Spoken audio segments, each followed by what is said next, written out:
Be ready start. Premchand का चित्र मेरे सामने है। पत्नी के साथ फोटो खिंचा रहे हैं। स्टॉप। सिर पर किसी मोटे कपड़े की टोपी, कुर्ता और धोती पहने हैं। स्टॉप। कनपटी चिपकी है। गालों की हड्डियां उभर आई हैं, पर घनी मूछें चेहरे को भरा भरा बतलाती हैं। स्टॉप। पैरा।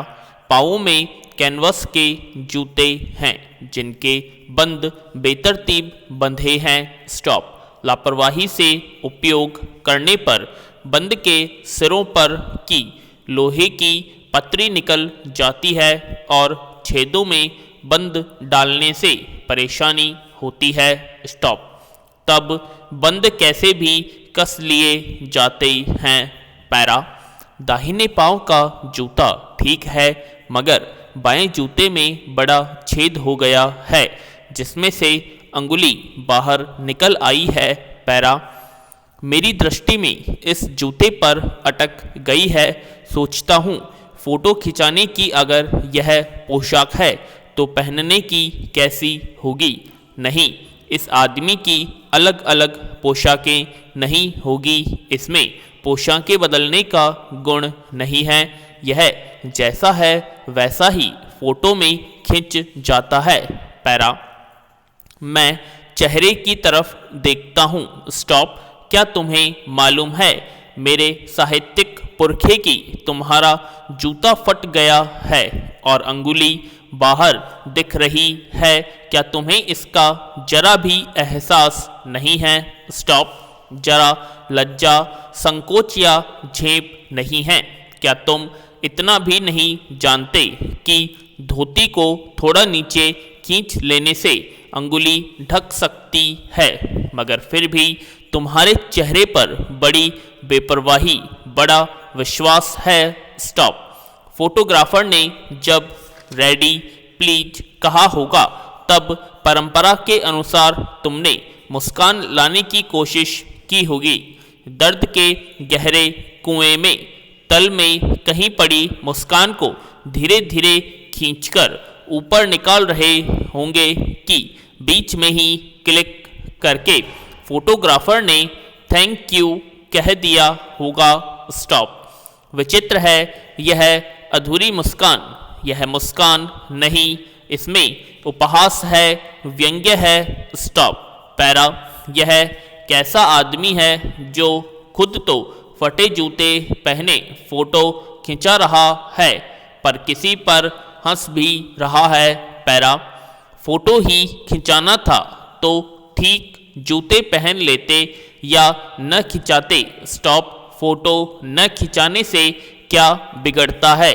शायद पत्नी का आग्रह रहा हो और तुम अच्छा चल भाई कहकर बैठ गए होंगे। स्टॉप। मगर यह कितनी बड़ी ट्रेजेडी है कि आदमी के पास फोटो खिंचाने को भी जूता न हो। मैं तुम्हारी यह फोटो देखते देखते तुम्हारे क्लेश को अपने भीतर महसूस करके जैसे रो पड़ना चाहता हूँ, मगर तुम्हारी आंखों का यह तीखा दर्द भरा व्यंग्य मुझे एकदम रोक देता है। स्टॉप। पैरा। तुम फोटो का महत्व नहीं समझते। समझते होते तो किसी से फोटो खिंचाने के लिए जूते मांग लेते। स्टॉप। लोग तो मांगे के कोट से वर विदाई दिखाई करते हैं और मांगे की मीटर से मोटर से बारात निकालते हैं।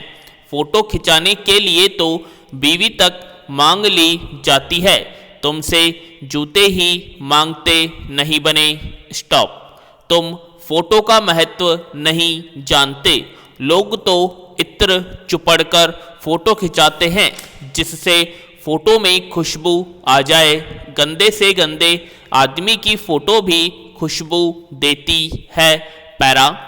टोपी 8 आने में मिल जाती है और जूते उस जमाने में भी 5 रुपये से कम में क्या मिलते होंगे। जूता हमेशा टोपी से कीमती रहा है। स्टॉप। अब तो जूते की कीमत और बढ़ गई है और एक जूते पर 2500 टोपियां न्यौछावर होती हैं। स्टॉप। तुम भी जूते और टोपी के अनुपातिक मूल्य के मारे मरे हुए थे। यह विडंबना मुझे इतनी तीव्रता से पहले कभी नहीं चुभी जितनी आज चुभ रही है, जब मैं तुम्हारा फटा जूता देख रहा हूँ। तुम मकान, कथाकार, उपन्यास सम्राट, युग प्रवर्तक, जाने क्या क्या कहलाते थे, मगर फोटो में भी तुम्हारा जूता फटा हुआ है। स्टॉप। मेरा जूता भी कोई अच्छा नहीं है, यों ऊपर से अच्छा दिखता है, अंगुली बाहर नहीं निकलती, पर अंगूठे के नीचे तला फट गया है, अंगूठा जमीन से घिसता है और पैनी मिट्टी पर कभी रगड़ खाकर लहूलुहान भी हो जाता है। पूरा तला गिर जाएगा, पूरा पंजा छिल जाएगा, मगर अंगुली बाहर नहीं दिखेगी। तुम्हारी अंगुली दिखती है पर पांव सुरक्षित है, मेरी अंगुली ढकी है पर पंजा नीचे घिस रहा है। तुम पर्दे का महत्व ही नहीं जानते, हम पर्दे पर कुर्बान हो रहे हैं। तुम फटा जूता बड़े ठाठ से पहने हो, मैं ऐसे नहीं पहन सकता। फोटो तो जिंदगी भर इस तरह नहीं खिंचाऊं, चाहे कोई जीवनी बिना फोटो के ही छाप दे। स्टॉप। पैरा। तुम्हारी यह व्यंग्य मुस्कान मेरे हौसले पस्त कर देती है। क्या मतलब है इसका? कौन सी मुस्कान है यह? क्या होरी का गोदान हो गया? क्या पूस की रात में नीलगाय हल्कू का खेत चर गई? क्या सुजान भगत का लड़का मर गया क्योंकि डॉक्टर क्लब छोड़कर नहीं आ सकते? स्टॉप। नहीं, मुझे लगता है माधो औरत के कफन के चंदे की शराब पी गया, वहीं मुस्कान मालूम होती है। मैं तुम्हारा जूता फिर देखता हूँ कैसे फट गया यह। मेरी जनता के लेखक क्या बहुत चक्कर काटते रहे?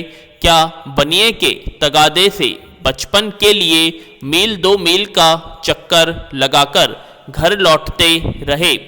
चक्कर लगाने से जूता फटता नहीं है, घिस जाता है।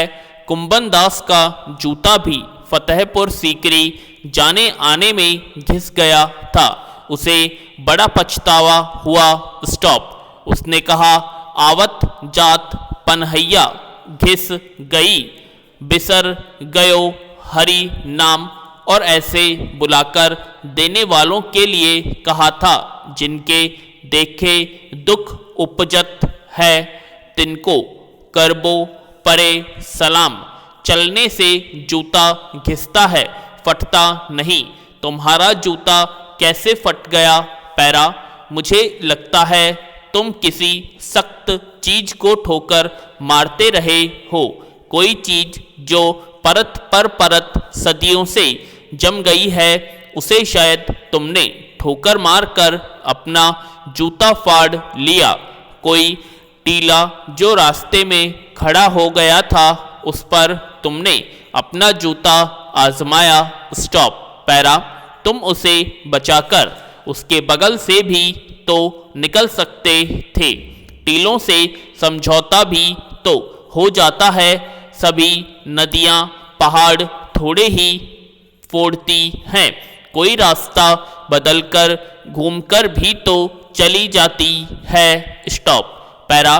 तुम समझौता कर नहीं सके, क्या तुम्हारी भी वही कमजोरी थी जो होरी की ले डूबी? वही नेम धर्म वाली कमजोरी, नेम धर्म उसकी भी जंजीर थी, मगर तुम जिस तरह मुस्करा रहे हो, उससे लगता है कि शायद नेम धर्म तुम्हारा बंधन नहीं था, तुम्हारी मुक्ति थी। स्टॉप। पैरा। तुम्हारी यह पाँव की उंगली मुझे संकेत करती सी लगती है। जिसे तुम घृणित समझते हो उसकी तरफ हाथ की नहीं पाँव की अंगुली से इशारा करते हो। तुम क्या उसकी तरफ इशारा कर रहे हो जिसे ठोकर मारते मारते तुमने जूता फाड़ लिया? स्टॉप।